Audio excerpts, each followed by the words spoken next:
people are so quick to point their finger and tell you that you're going to hell and you're sinning for doing an adult film when these are the people that are buying the movie. You knew a lot of gay priests. Oh, yeah. There are a lot of gay Catholic priests. Can you quantify, I mean, in your own mind, what percentage you think? Let's save time. Who's straight? We have a different category for professional idiots. Yes. Like people like Bill O'Reilly. From the famous Acme Theater in Hollywood, it's the Gregory Mantell Show. Today, Kelli McCarty is here. She's the actress and former Miss USA who's been making headlines by starring in an adult film. And later in the show, Father Geoff Farrow, a Catholic priest who was suspended when he came out of the closet and spoke in favor of gay marriage. And then the comedy duo Frangela, who are in the hit movie He's Just Not That Into You. But first up, Kelli McCarty. Great to have you back again today, Kelli. Great to be here. Now, about 4 months ago, I interviewed you, and we were talking about beauty pageants and your soap career. And then, a few months later, came Faithless, your new DVD. So what happened, Kelli, since that last time we talked? Were you thinking about this even then, or? A lot happened. Actually, this has been in the works for the last year. And so it was just released last week, but we just kept it under wraps so that everyone So would even be... then, you had already been, it wasn't in production, but you were planning it. We shot the movie back in May, and I've been working with the company Vivid, who I did the movie with. I guess I didn't ask the right questions last time. You didn't dig I let deep that enough. sneak right by. Well, so now anything I'm missing this time that I need to... No, it's pretty much all out there for everyone to see. Now, is this the first of more to come, or is this the only one, or what are your thoughts on that? Well, I don't know if this is the last one that I will do, but right now I'm just sort of enjoying all of the stuff that's going on promoting the movie. You've been everywhere, I think, on every show talking about this. Yeah, I just got back from New York and just going like non-stop, so it's been really fantastic in that sense. Now, I think the thing people always wonder is, will this help or hurt your career? And Right. as far as mainstream acting, let's say, if that's your goal. Right. What do you think? Well, coming from the mainstream world and then going into the adult world is really unheard of. So I think it's really... Because people always try to go the other direction. Well, exactly. And for me, it is totally the opposite. So I'm not quite sure, what will come of it, but we are getting offers from mainstream stuff. We're in works with a reality show company right now. And I have to admit, when I heard it, one of the first things I thought this has reality show written all over it. I mean, we know how it worked for Paris Hilton. Exactly. It doesn't. It sure didn't hurt her or the Kim Kardashians or whatever. So I'm just kind of sitting back. The phone's ringing a lot, which is good. And I have 2 book offers, and so things are certainly happening. And there's a lot of people out there that are like, well, you've done a porn, so you can't go back to mainstream, but who's to say? I mean, like I said, nobody's really gone from mainstream into the porn world, so I don't have any doubt that I can go back and forth if I want. Well, truthfully, something I've been saying to my friends for the past couple of years is, I really think if you look at where a lot of, especially cable, is going, I think mainstream media is practically becoming porn anyways in a lot of ways. I mean, even like Monsters Ball, which is a very good movie, but some of the sex scenes were so graphic that, I mean, they just didn't show certain angles, but it could have been the real thing and it really wouldn't have been much different. You just didn't see certain angles.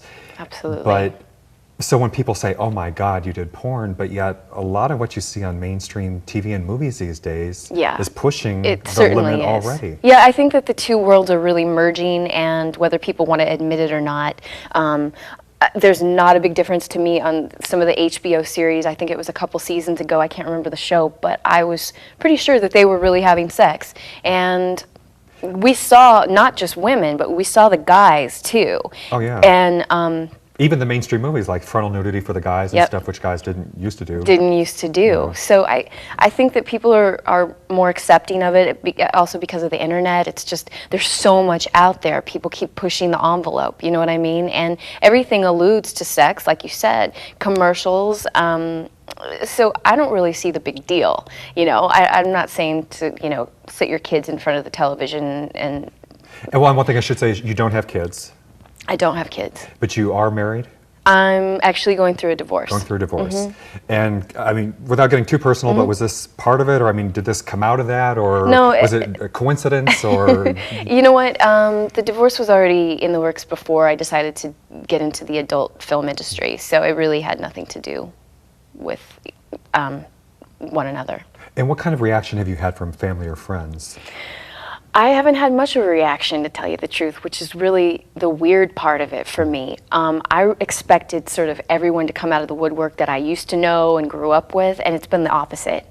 So I don't know. I mean, I've gotten some emails, I've gotten some texts, but for the most part, people just aren't commenting as far as people that I know. Strangers out there are commenting like crazy, and it's been really positive. But my parents are fine with it. You know, they trust that I'm always careful in the decisions that I make in my career, and I'm still waiting to hear from people back in Kansas. No one's commented yet. Yeah, because I didn't know when you said silence if it, you know, if you meant that you were getting the freeze out all of a sudden, or if it was just, but no. No, I just don't think that they know what to say to me. I guess, you know, if the tables were turned, for me, if I found out that one of my friends that I grew up with was doing a porn, I would call them and go, hey, how was it? You know, but most of my friends growing up, they still live back in the Midwest, and maybe they're just still in shock. I don't know. Well, you know, the other thing I wonder, because when I travel, I like to go on vacation in Europe and stuff, and a kind of a running debate I have, especially with friends over there, is the differences in attitude towards sexuality between Europe and America. And I don't know if you go over there much, but Europeans are probably like yawning and falling asleep when we're talking about this, Absolutely. whereas Americans are like, oh my God. You know, there's really a big difference between ideas about nudity. You know, in Germany, they go nude in the parks in public. Sure. Prostitution is legal in most European countries, and even, you know, in adult films, it's just not that big of a deal. But in America, you know, people say that we have a puritanical background. And anyway, what do you think? Are we too prudish over here, or? We're absolutely too prudish, because I think, especially in this country, people are so quick to point their finger and tell you that you're going to hell and you're sinning for doing an adult film, when these are the people that are buying the movie. Everybody that's telling me that I've gone to the dark side, that I've ruined my career, those are the first people that are signing up to get this movie. So I am, you know what I'm saying? That's the other thing, you know, too.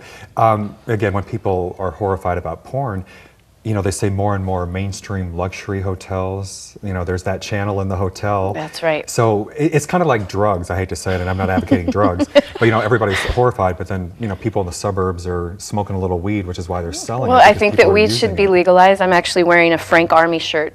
Frank is from the Frosty, Heidi, and Frank show on 97.1, and he's a big advocate, so I'm here to support Frank Army today. Well, in California, we legalize everything, I guess. Exactly. So. Why not? Why not? And the same thing with sex. I think people, if they would just sort of be a little bit more open with it and okay, we would have a lot less issues in this country. I mean, I'd move to Europe in a second. I probably will, but I have, you know, 4 dogs, so it's a bit of an issue. But hopefully, you know, by me doing this, it'll change some people's opinions of the sex world and realize that I'm just a normal girl, that, you know, I still clean my house and walk my dogs and do my laundry and all that stuff, but I just happen to not mind having sex on camera and get paid for it. Well, another first for you, I think, was, I'll mention this since we're taping here at Acme Theater today for the first time. Yeah. You just hosted a show here at Acme. Yeah, I just thought I'd try my hand at sketch comedy. I've never done that before, and the Acme Theater was amazing. They had a great turnout, and it was so much fun. So, again, I'm just trying to mix things up, you know, and just preparing for, you know, those sitcom offers to come in. Well, we'll keep an eye on that. Well, thank you very much, Kelli. Thank you, Greg. It was great. Great seeing you again. A pleasure, likewise. We'll be right back.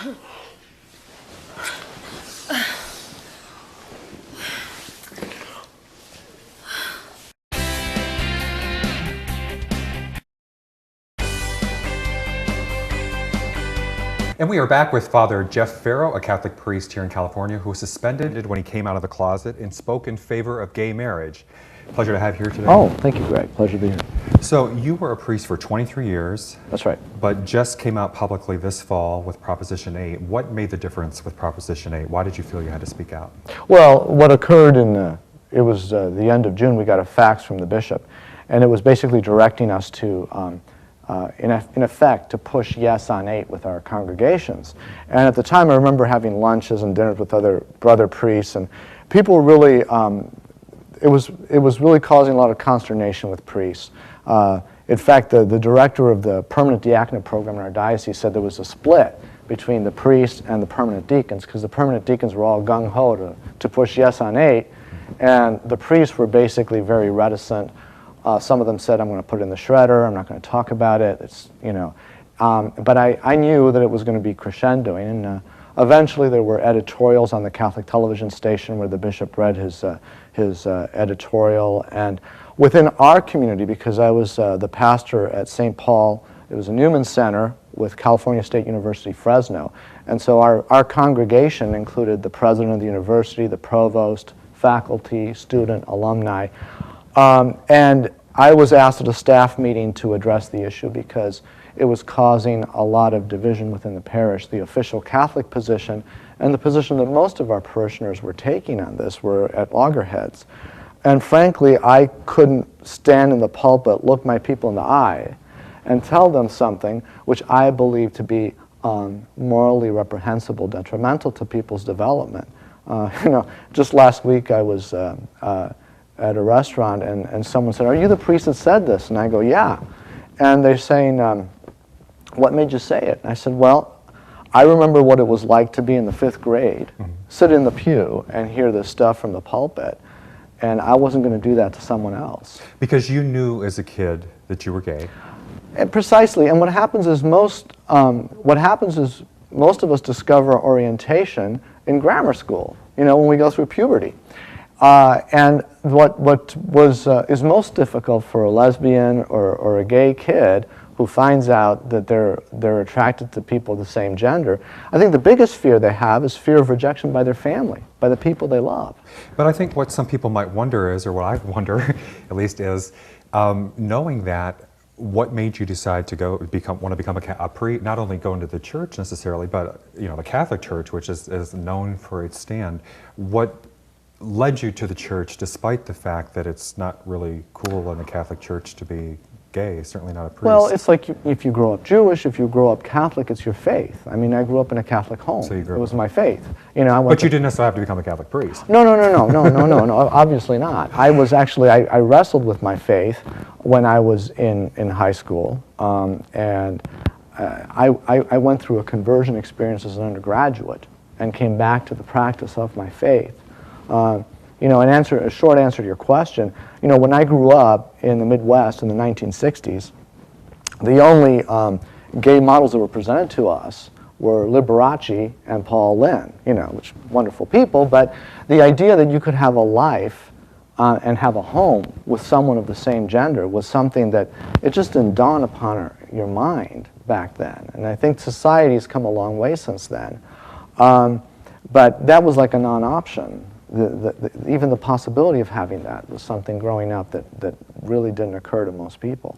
Well, what happened once you spoke out? It didn't take the church long to act? Well, I made a public statement on the 5th of October, and what I said from the pulpit was not that radical. I think most priests would say it in a confessional setting or in a counseling session, but I said it from the pulpit at Mass, and so that was what was the problem. And what you said was that you were in favor, against Proposition 8. Yes, that I could not morally vote yes on 8, that I had to vote no on 8, and then I listed the reasons why. You know, it's once that was done, that was on a Sunday. By Thursday, I had been suspended as a priest, removed as pastor, stripped of salary and benefits, and told not to come back to any parish. You were also told not to speak out and speak to the media? Yes. I mean, they didn't want me on the internet. They didn't want me communicating, because they set up a blog spot for me on the internet, and I started to publish on the internet. It's fathergeoff.com. And Did so, they pull the plug on the account, or? No. I mean, that's up and running still. And so I've made comments on that blog spot on this issue and throughout the election and other issues. You know, bottom line, beyond a political issue, beyond Prop 8, what this really is a human issue. And I think that when you look at church teaching, it's sort of schizophrenic. I mean, they're saying it's innate, that God made you this way. And they said that in 1975. The Sacred Congregation for Doctrine and Faith said that in 75, which is notable because the American Psychological Association didn't declassify homosexuality as a mental illness until I believe it was 73, 74. So it's about the same time period. The difference is that the church made that statement and then they left it there. If you look at fundamentalist Protestants, they say they hold the position that was older, that it's you choose to be this.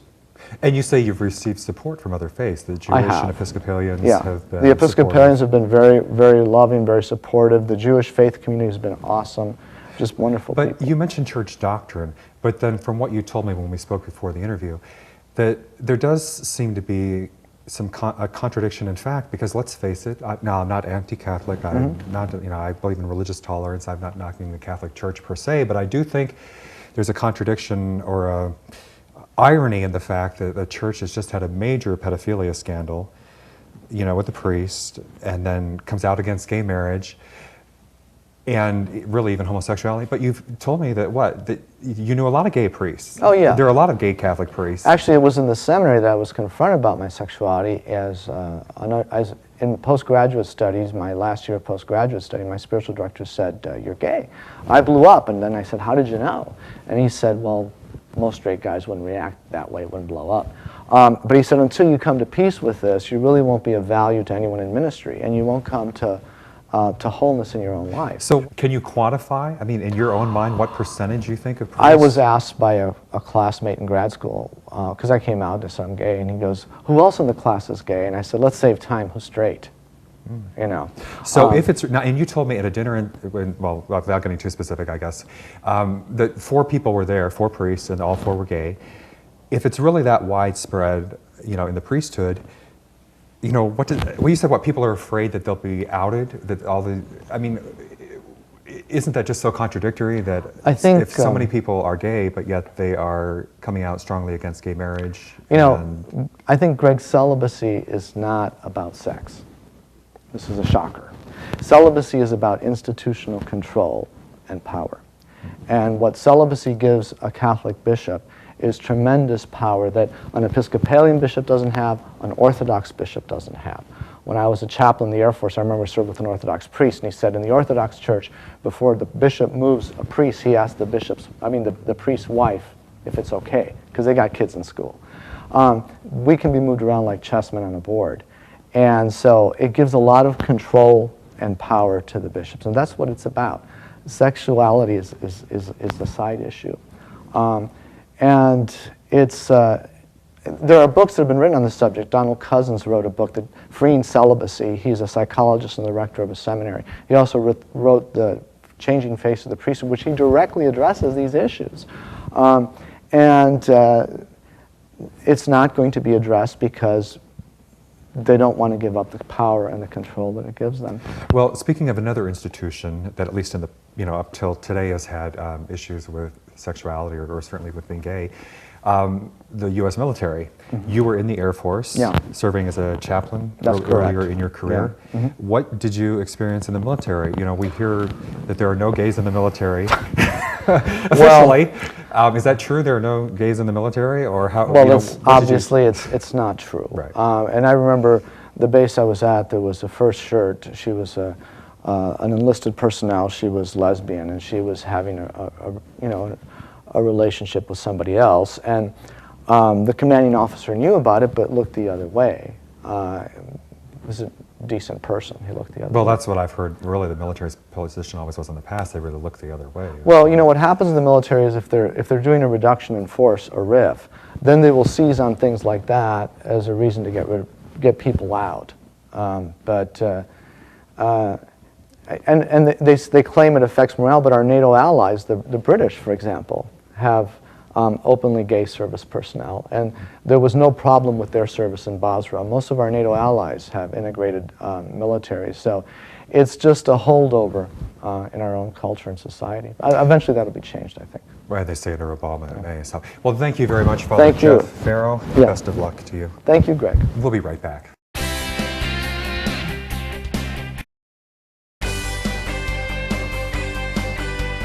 And we are back, and joining me now is the comedy duo Frangela from the hit movie He's Just Not That Into You. Great to have you two here today. Thank you. Nice to meet you. Thank you. Well, I went to see that movie last night. It was sold. I told you it was sold out the first night I went, so I had to go back a second time. And I love the well, I won't give away too much, but it was actually a little bit sad too. There was comedy there, but you had guys had a little bit of a sad story. I don't want to give away too much, but Yes. It actually deals with relationships, Yes. honestly. Yeah, you run the gamut of feelings in the movie.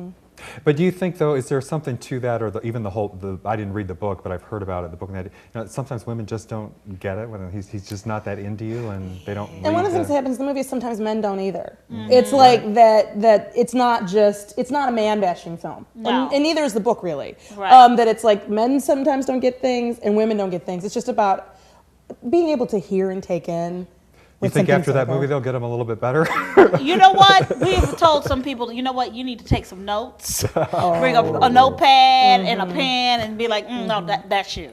And they really did come at it from so many different points of view. I mean, you have like the happily married couple. Right. That we Right. Well, I guess I won't give away too much here, will I? But yeah, but it really shows, and that even like the woman who wishes she could get married. Exactly. But what a cast! I mean, wow. Oh, that's- you could throw a rock and hit a famous person. Amazing. You know what I mean? From Jennifer Aniston to Ben Affleck, my Justin gosh. Long. Drew Barrymore. Oh, and that Bradley Cooper. He is hot. So sassy. Oh, he is so sexy. Sassy. Now you guys were starting to dish there a little bit beforehand. Am I going to get you to sing? Well, you know what? We didn't actually film with everybody, No. Okay. but at the premiere, I will say Jennifer Connelly is like the nicest person in the world. Yes. Oh. She came up to us. She's sitting there with people and a security guard, whatever. She was like, oh, and she gets up and runs over to us. And we were like, Well, you know how TV is. People just want to know who's the meanest person in the world. They don't want to know who the nicest person is. So. so nice and funny and hysterical. But And she- everyone was lovely. yeah.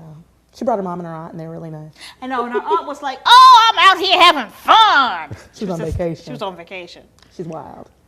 Did you work with Ben Affleck at all, or any No. Oh, other? yeah. No, We have there are these series of vignettes throughout the movie that are sort of like regular people or whatever commenting on relationships, and we do one together, which we're really excited because originally the part was for one person, but they It even kind of reminded me of like the When Harry Met Sally thing. yes, exactly. Yeah, That's exactly yeah. yeah. Yeah, so we're soothsayers to let you know how you know what signs you see when you've been dumped, because sometimes people don't know. Yeah. They're holding on to that hope, huh? Oh, Yeah. That he or she will call or come back or do something. Or the lines like I just got to work on me. That means I don't want to work with you. yes. That's what that is. Yeah, it's Yeah. not you, it's me. No, it's all you. No, it's all you. What they're saying is I'm done with you. I don't know how much to give away about the plot, but the part where the woman's hiding in the closet, though. But I've heard a real story like that where Oh, yeah. people actually, and they don't always. Yeah, I think that it's a movie where you're bound to see a situation that either you've been in or somebody you know has been in, Yes. no matter how painful or difficult or absolutely soul-crushingly humiliating. But it's hysterical and you identify with it. I think that's what the thing I like the most about the movie is that nobody escapes. Like we're all like, we're in it to laugh and have fun, but we've had these experiences. Yeah. It's not that like typical Hollywood romance where you're just like, that would never happen. Yeah. Yeah, and that's the thing too. It's like all of us have put ourselves out there, and it's like sometimes you put yourself out there a little too hard, and then you're like, wait a minute, this person isn't reciprocating. And hard to figure that out. It's hard It to- takes a restraining order or something. Well, and you two were perfect commentators because I know besides this film that you do a lot of commentating on like world events and cultural type of things. So I'm just wondering, with the mess that we're in right now in America with the economy and everything, what's your advice for what are we going to do to fix this country? Wow. Tell me now. We need jobs. Yes. Jobs. And okay. I would start with employing us. Yes. I think that It's number one. it Start makes here in the people room, happy. okay. It makes That's people right. happy. We make That's people the number happy. one stimulus. Is Stimulus. laughter. Comedy. People need to laugh. That's right. We do a radio show, and people always call in and say, "I didn't think you could make me laugh today. Yeah. I just got fired, but you made me laugh." And what's your evaluation of our president so far? How good of a job is Oh my he goodness, doing? he's rocking it out. He is rocking it out. It's only been a couple of weeks. Well, we want instant critique We around do, things, we do. so- And I'm going to tell you something, it's not going to happen.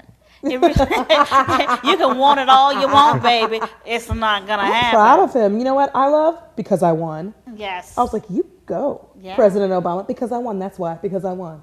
He said, and then last week I thought he had a great speech, really powerful and empowered and on it. Yeah, and I think that, the reality is that we have hired this man to do a job. Now the Senate and the House, everybody needs to jump in and support what the American people voted for.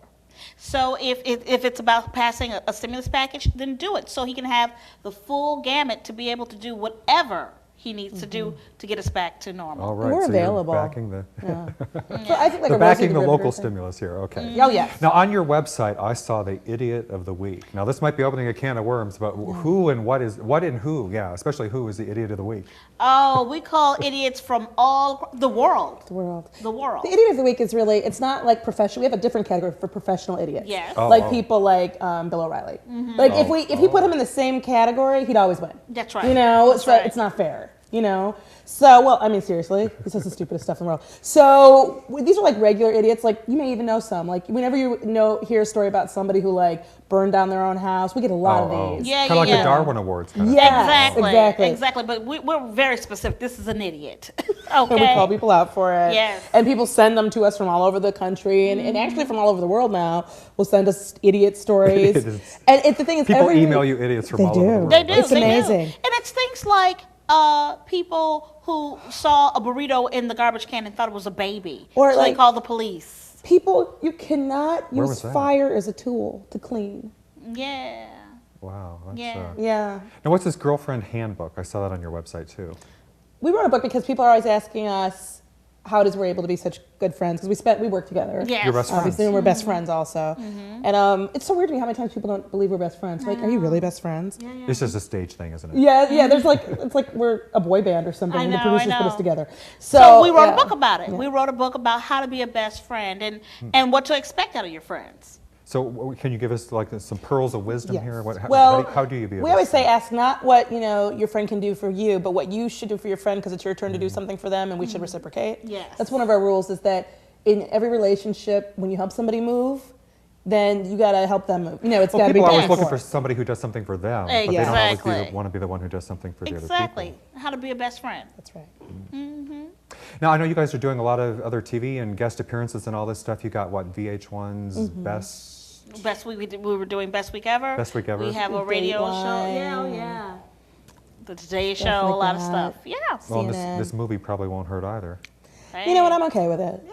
I think it's good. Yeah. We set a level and everybody else came up to They it. did. We set the bar and they met it. And as a former Chicagoan, I will just say before we go here that you're Second City graduates. Yes, we are. We're Second City alumni. All right. Well, pleasure, Frangela. Pleasure. He's just Thank not you. that into you. I'd also like to thank Kelli McCarty and Father Geoff Farrow. Thanks, everybody, for watching. We'll see you next time